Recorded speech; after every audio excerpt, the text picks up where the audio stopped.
జై శ్రీమన్నారాయణ. ఈ రోజు మేము అన్నవరంలోని శ్రీ వీర వెంకట సత్యనారాయణుని దర్శనానికి వచ్చాం. సత్యనారాయణ స్వామిని త్రిమూర్తుల ఏకరూపంగా పరిగణిస్తారు. స్వామివారి విగ్రహం సుమారు 13 అడుగుల ఎత్తులో స్తూపాకారంలో ఉంటుంది. ప్రధాన ఆలయమైన పై అంతస్తులో శ్రీ సత్యనారాయణ స్వామి యొక్క మూల విరాటం మధ్యలో ఉండగా ఒకవైపు శ్రీ అనంతలక్ష్మి, మరోవైపు శివుడు దర్శనమిస్తే యంత్ర రూపంలో బ్రహ్మదేవుడు క్రింది అంతస్తులో దర్శనమిస్తారు. సత్యదేవుడు స్వయంభూగా వెలిసిన ఈ దివ్యక్షేత్రంలో పెళ్లి చేసుకుంటే ఆ స్వామి ఆశీస్సులుంటాయని ఎందరో జంటలు ఇక్కడికి వస్తూ ఉంటారు. అయితే మొన్నటి వరకు ఆరు బయటని పందిరి వేసుకుని ఆ ఎండావానల్లోనే పెళ్లిళ్లు చేసుకోవాల్సి వచ్చేది. అలా వర్షాకాలంలో ఇబ్బందులు పడిన సందర్భాలు లేకపోలేవు. మా తల్లిదండ్రుల వివాహం కూడా అలాగే జరిగిందట. కానీ ఇప్పుడు ఇక ఆ సమస్య లేదు. ఎందుకంటే నలుగురికి సహాయం చేస్తూ స్వామి సేవలో తరించాలనే ఆలోచనతో శ్రీ లలితా రైస్ యజమానులలో ఒకరైన శ్రీ మట్టే శ్రీనివాస్ గారు, శ్రీమతి విద్యుల్లత గారు ఈ విశాలమైన కళ్యాణ మండప భవనాన్ని నిర్మింపజేశారు. ఈ సువిశాల ఏసీ భవనంలో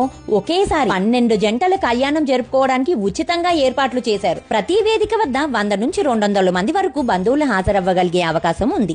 వివాహానికి కుర్చీలు, జంకానా, పెళ్లి పీటలు, కాడి, ఇతర వివాహ సామగ్రి, వధూవరులకు 2 గదులు, బాత్రూమ్ సౌకర్యం కూడా ఏర్పాటు చేశారు. అంతేకాకుండా నూతనంగా నిర్మించిన యాత్రికుల వసతి సముదాయంలోనే ఈ కళ్యాణ మండపం నిర్మించడంతో వివాహానికి వచ్చే వారికి సౌకర్యంగా ఉండేలా చూసుకున్నారు.